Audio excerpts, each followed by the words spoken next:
नमस्कार। खबर दिन भर में बहुत स्वागत है आपका। मैं हूं आपके साथ प्रियंका मिश्रा। बुलेटिन की करेंगे शुरुआत। गोवा में मडगांव के पंडित जवाहरलाल नेहरू स्टेडियम में 37वें राष्ट्रीय खेलों के उद्घाटन का शुभारंभ हुआ। कार्यक्रम में प्रधानमंत्री नरेंद्र मोदी पहुंचे, जहां उन्होंने भारतीय एथलीटों को मशाल सौंपी। जहां पीएम मोदी ने कहा कि पिछली सरकारें खेलों के लिए पर्याप्त बजट आवंटित करने के प्रति उदासीन थी।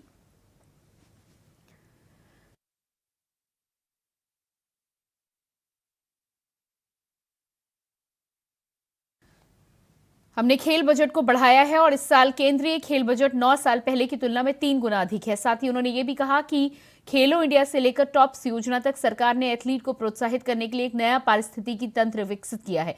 इस योजना के तहत प्रतिभाशाली एथलीटों की पहचान की जा रही है और सरकार उनके प्रशिक्षण, आहार आदि पर काफी पैसा खर्च कर रही है।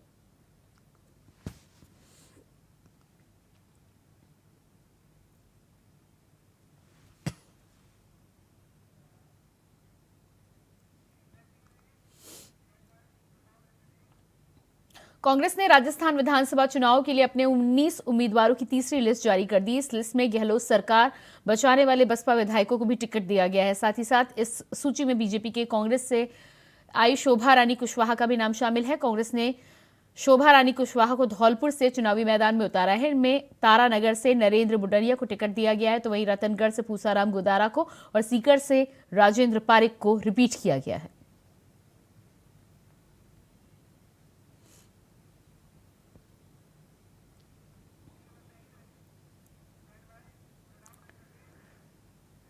एक तरफ इंडिया गठबंधन में सपा और कांग्रेस के बीच मान मनोबल का दौर जारी है, तो वहीं एमपी से लेकर यूपी तक हुए सियासी घमासान में बयानों की दो तरफा जंग भी जग जाहिर है।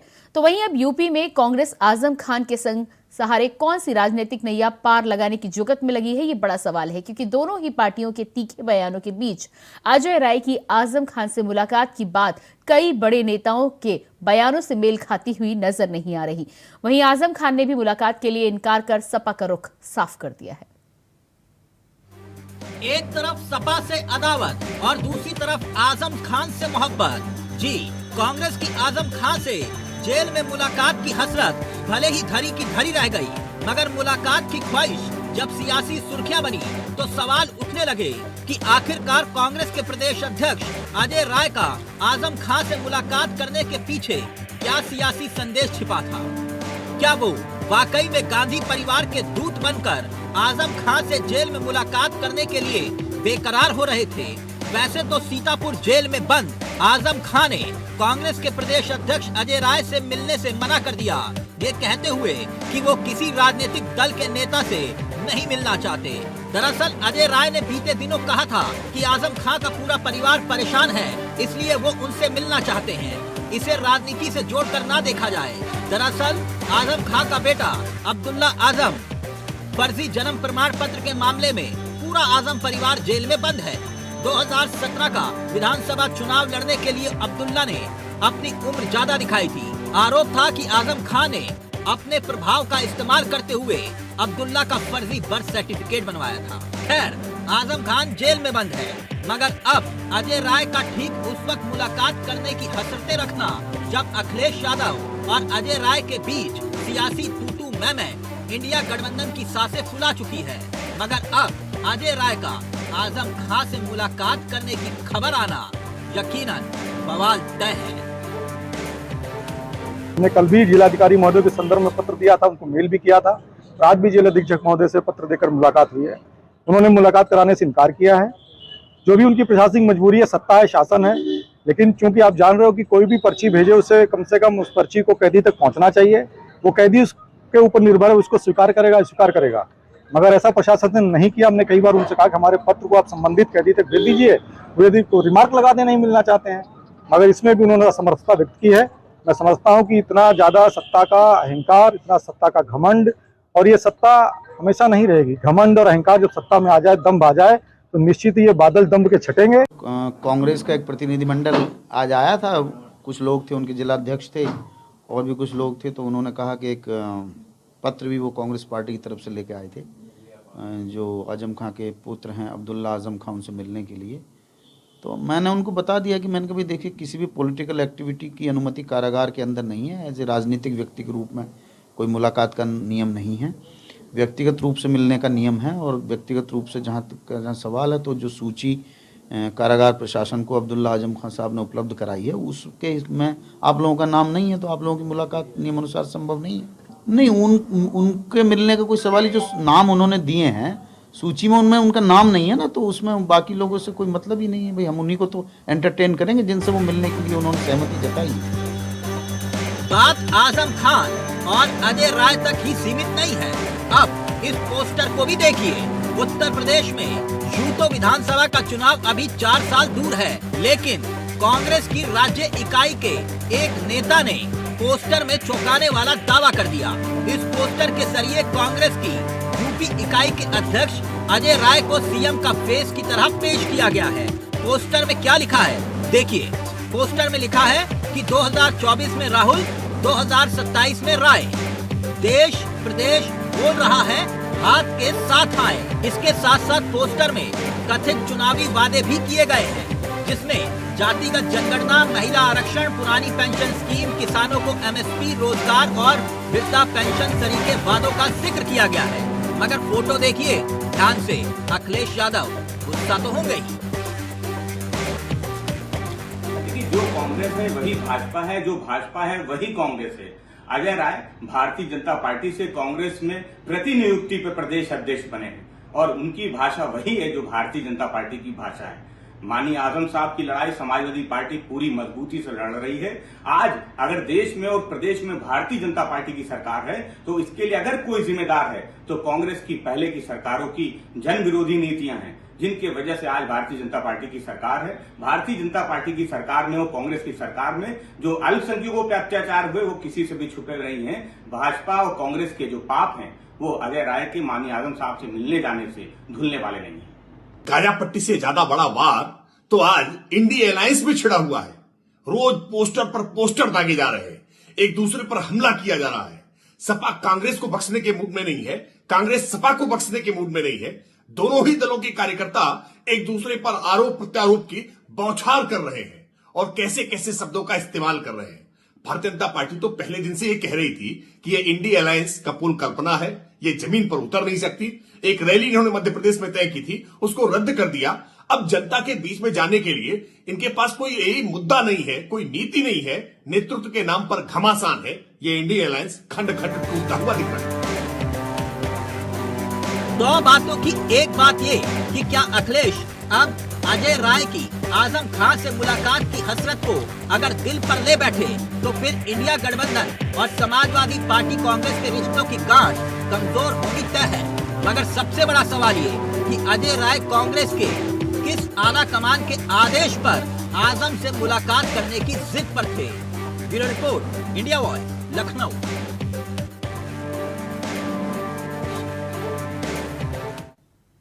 प्रधानमंत्री नरेंद्र मोदी 22 जनवरी को अयोध्या के भव्य श्रीराम मंदिर में आयोजित रामलला की प्राण प्रतिष्ठा समारोह में शामिल होंगे।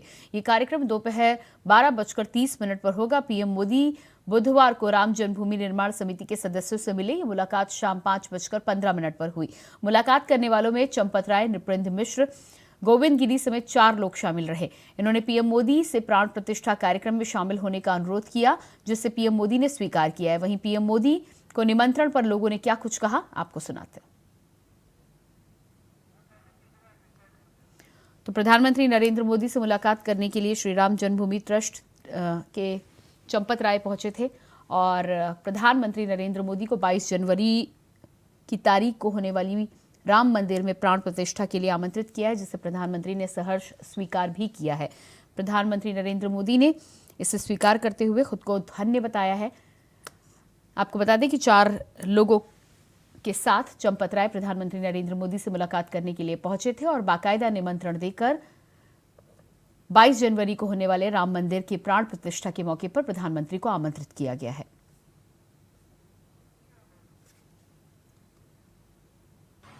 मोदी जी खुद ही जाएंगे। मोदी प्रधानमंत्री है, वो जाएंगे ही। इतना बड़ा इवेंट कौन छोड़ेगा भाई। राम मंदिर तो होना ही था, हो रहा है। हजारों कर सेवक उसमें शहीद हुए हैं। उस वक्त सभी हिंदुत्ववादी संगठन और पार्टियां शामिल थी। शिवसेना थी, बजरंग दल थे, विश्व हिंदू परिषद थी, रथ यात्रा भी निकाल ली थी आडवाणी साहब ने। तो ये सबका परिणाम है कि राम मंदिर बन रहा है। खून बहाया लोगों ने, जेल में गए, मुकदमे चल रहे हैं अभी भी सभी लोगों पर। तो मोदी जी अब जाएंगे और राम मंदिर की पूजा करेंगे, लेकिन मुझे लगता है कि चुनाव आ रहे हैं, ये चुनाव की तैयारी।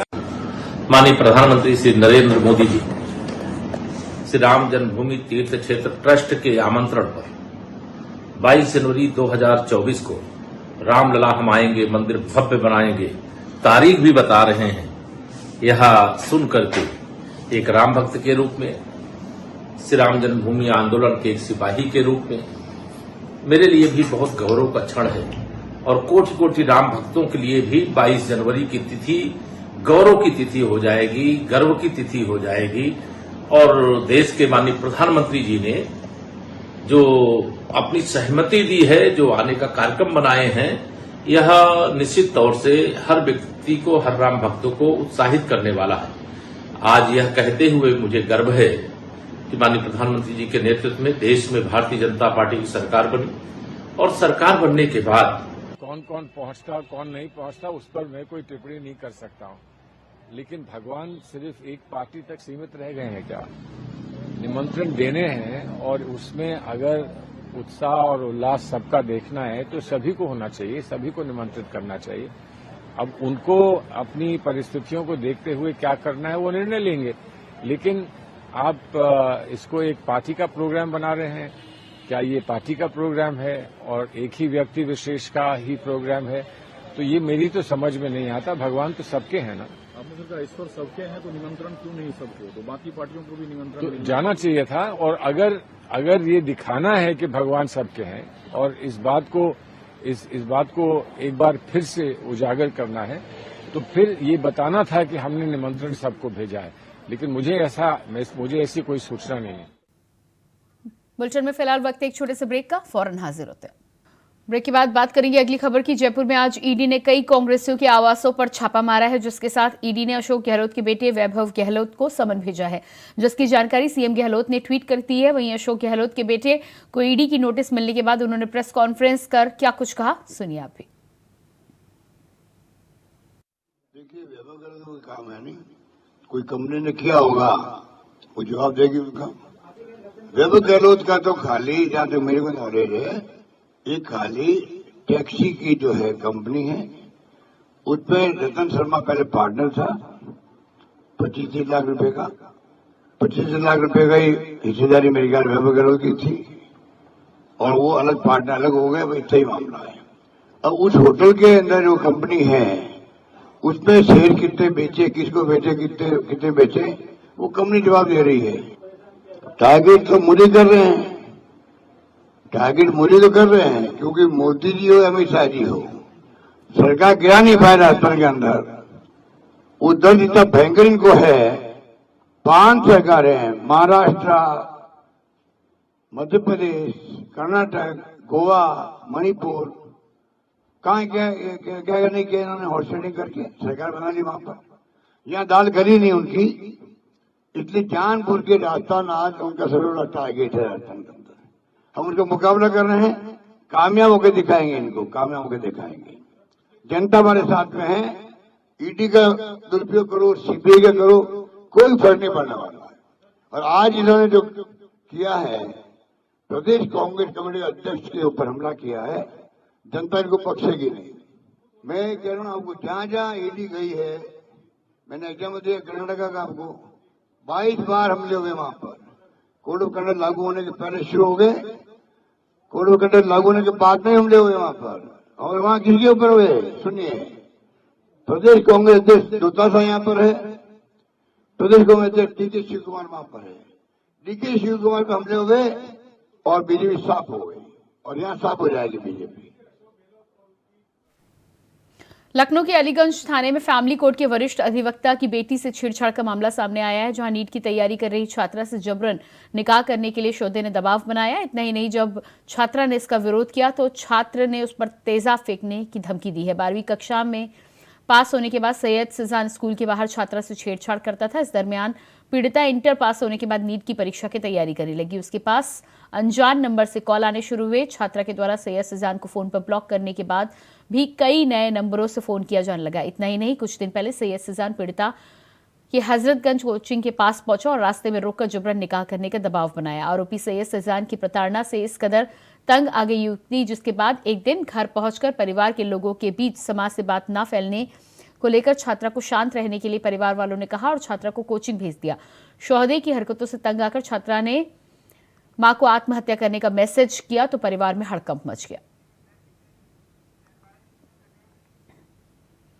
लखनऊ यूपी कांग्रेस मुख्यालय के सामने पोस्टर लगाया गया है, जहां पोस्टर में लिखा हुआ है राहुल गांधी को इशारों इशारों में पीएम उम्मीदवार बताया गया है, तो वहीं अजय राय को यूपी के सीएम उम्मीदवार के तौर पर दिखाया गया है। पोस्टर में लिखा है 2024 में राहुल तो 27 में राय।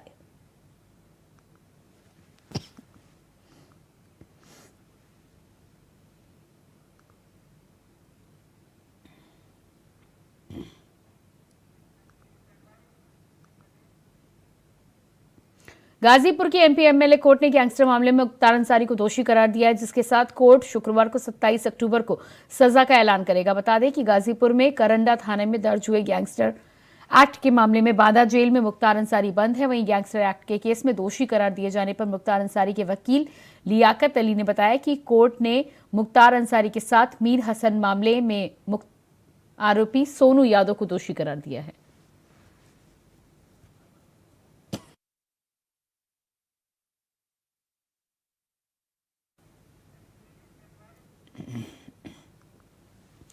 रायबरेली में घर के अंदर चल रही पटाखा फैक्ट्री में विस्फोट हुआ है। विस्फोट के चलते जहां घर की दीवारें ढह गई हैं, वहीं गृह के अंदर रहने वाली 2 महिलाएं और एक बच्ची गंभीर तौर पर घायल हुई है। हालांकि पुलिस इस मामले में लीपापोती करते हुए घटना को सिलेंडर ब्लास्ट से जोड़ रही है। मामला शिवगढ़ थाने इलाके के सिवन गांव का बताया जा रहा है।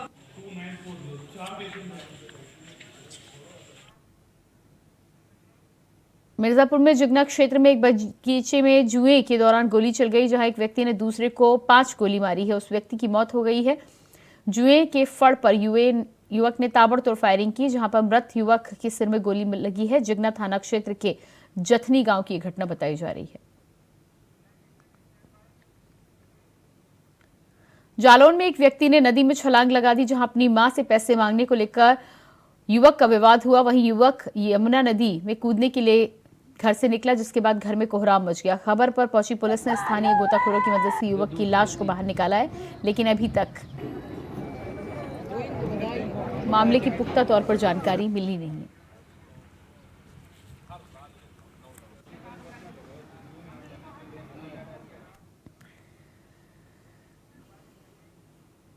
जालौन में पुलिस ने सर्च ऑपरेशन पड़ताल के तहत इनामिया बदमाश को गिरफ्तार किया है। गिरफ्तार अभियुक्त इस्माइल कानपुर देहात के राजापुर थाना क्षेत्र का रहने वाला बताया जा रहा है। गिरफ्तार अभियुक्त के ऊपर पुलिस ने 25,000 का इनाम घोषित किया था। गिरफ्तार अभियुक्त के खिलाफ जालौन, औरैया, कानपुर देहात में 1 दर्जन से ज्यादा मुकदमे दर्ज है। पुलिस ने आरोपी के खिलाफ कार्रवाई करते हुए जेल भेजा है। सब मिला था, आपने इसमें खुलासा किया किस तरह का प्रकरण था?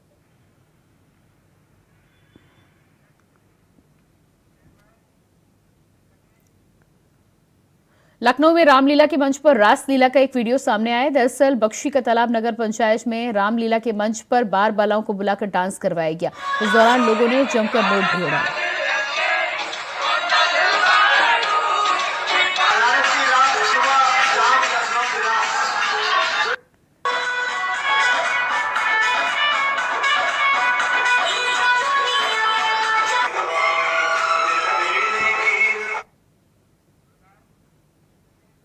आज के दौर में फैशन हमारे समाज और जिंदगी का अहम हिस्सा बन गया है, जहां हर कोई फैशन की दुनिया में कदम रख रहा है। ऐसे में शाइन इंडिया फिल्म प्रोडक्शन ने भी इसके लिए काम करना शुरू कर दिया है।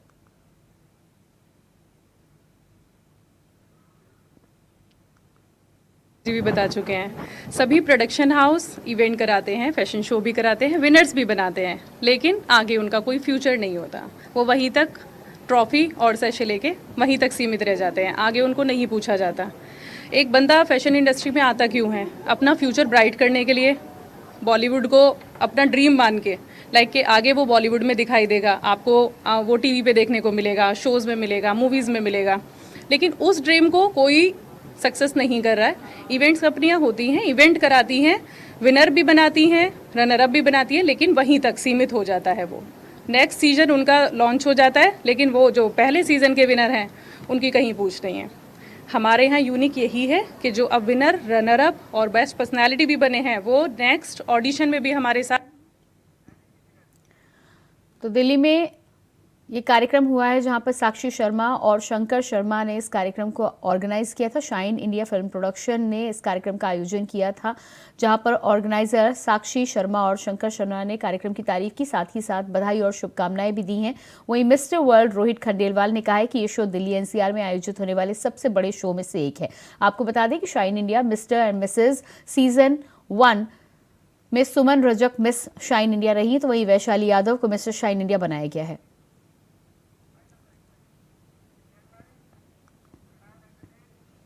और इसी के साथ फिलहाल इस बुलेटिन में इतना ही। खबरों का सिलसिला जारी रहेगा। नमस्कार।